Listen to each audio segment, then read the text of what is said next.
Okay, now we're ready to start adding fingers to these bowing patterns, and so we're going to put this all together and make the song Twinkle Twinkle Little Star. Now there are three issues that I want to address first, and they apply to all the variations. Doesn't matter which one you're playing. So if we sort of tackle these things from the beginning, then learning each of these variations will be much easier. So first, what we're going to do is find those notes that comprise the scale, the descending scale in Twinkle Twinkle. So if you haven't been singing Twinkle Twinkle in the last 20 years, you might want to sing it a couple times just to review. There are tapes that accompany the Suzuki books that you can also be listening to. But this pattern here, this fingering sequence,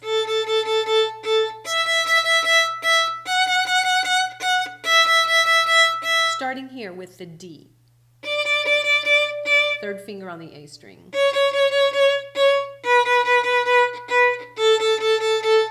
Now, we're going to get fluent with that, that descending sequence of notes.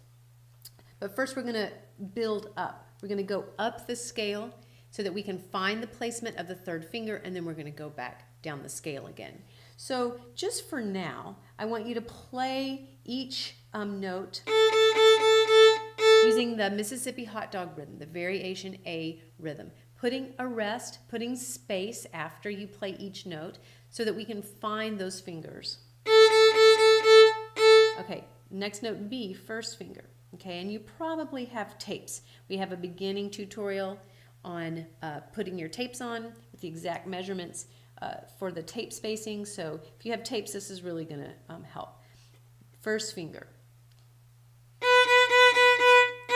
Now, next finger, second finger goes down, but when second finger goes down, okay, I want you to keep your first finger there, but I don't want you to keep it pressed down.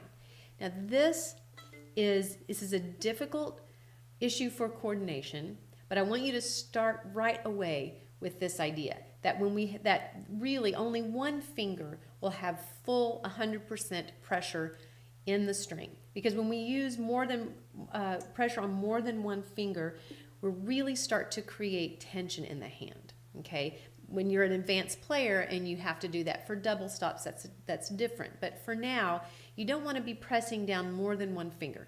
It's going to make you want to squeeze your hand more, and we want to avoid that at all costs. So you're going to play again A and then to the B, first finger. Now put your second finger down, transfer the weight.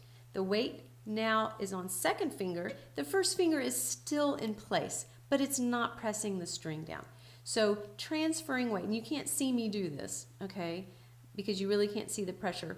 We'll try to get it close up, but I'm just transferring weight from first finger to second finger. And now first finger is just, it's laying on top of the string. The string is actually touching the fingerboard back there, but it's just laying there. Same thing, third finger goes down, weight transfers to that third finger, so it lightens on second finger. Second finger doesn't have to hold the string now. The responsibility is all on the third finger, but we want to keep those other two fingers in their place because we want to come back to them and we want to establish this spacing pattern. So this is the first finger spacing pattern. I have a tutorial on that in the beginning lessons section of the website. So hopefully you've watched that. So this pattern where we have a space between first and second finger and second and third finger are close together. This is our first spacing pattern that we learn. And this is what we want to learn to feel. We want to feel these distances. So we have to do that with all the fingers touching the string at the same time to sort of be able to compare, to have reference points. But again, we don't want to be pushing the string down with 2 or 3 fingers. And then for now, we're not going to use the fourth finger. Okay, we're going to save pinky, but we're going to just use these third finger. Now, once you get to third finger, during your rest, I want you to put weight back onto the second finger, and then you're going to pop off third finger. So first you transfer the weight and pop it off.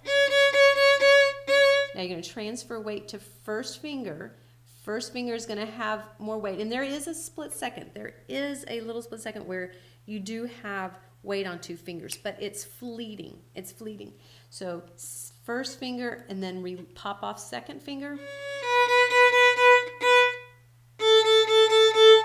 Okay, and all these little instructions are lots of mental instructions, lots of things to think, and you have to think sequentially. But I'll have those written down for you. So you want to do that several times. So this is a little scale. We're walking up and walking back down, really paying attention to the amount of finger pressure we're using, making sure that we're not squeezing down here, that these fingers are dropping, okay? Hopefully you've watched the tutorials on finger action, finger placement. Go back and watch those if you haven't, but drop. Drop, but release pressure with first finger. Drop, release pressure with second finger. Add a little bit to second, pull up third finger. Add some pressure to first finger, pull up second finger. Now those are the notes. That's the sequence to really be tuning for, to be memorizing, so that when we get to that section in the song, you'll already know that. Now we actually don't walk up. We don't play an ascending pattern in the song. We just play the descending pattern. But I just want your hand to really start to get used to this spacing pattern and the hand frame, really where first finger is in relation to the third finger, even if you're not playing it and you're just playing third finger.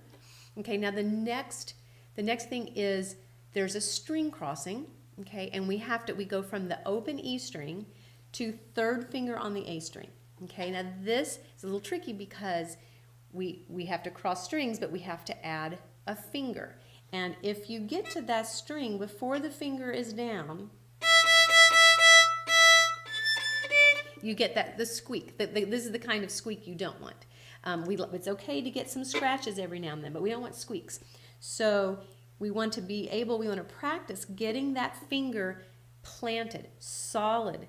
It's down, the string is stopped, okay, before we start playing. So the sequence then is to play the E string. We're going to put third finger down. Now, we don't have our other fingers to measure where that third finger goes. That's okay. We have to start learning finger independence, start learning where third finger goes without relying on the other two fingers. We still practice it in the manner I showed you earlier. But for this practice, we just need to try to start getting that third finger in place. There are ways to check that. Place third finger, play that note. Now, check your open D. Hopefully it matches. If it doesn't, go back and do it again. Do it until you hear that it matches your open D. So I'll get it wrong on purpose.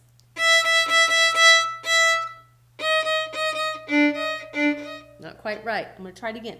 Now what I don't want you to do is I don't want you to slide your finger around, because you'll lose sense of where you are. You'll lose orientation. Best to just wipe the slate clean, take it off, and put it down again, trying each time to get closer to the target. So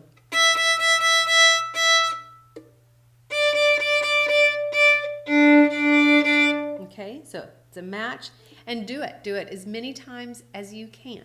Repeat that as many times as you can.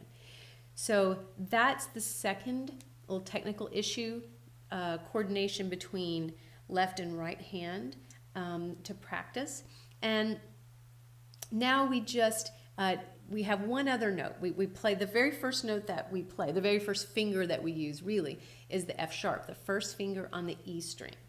And I started with the other fingers on the A string because I wanted to set your hand position in this way before we get to the E string, because there's a danger when students start playing on that E string, and the danger is that their hand and their elbow start to come back under back this way. They slide under the neck this way, and then they just sort of mash that first finger down.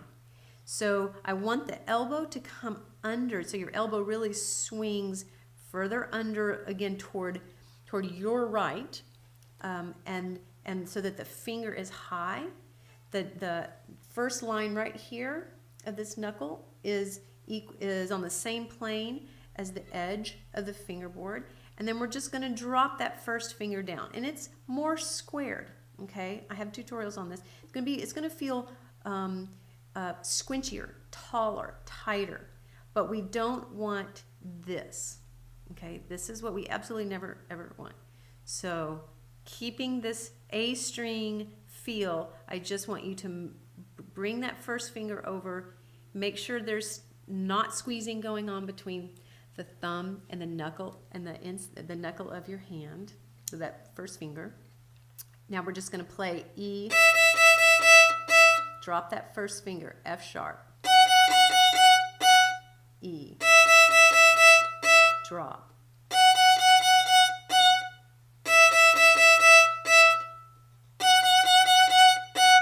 Okay, so now you have it. Those three components as far as technique that involves left hand. Okay, I've broken that down for you.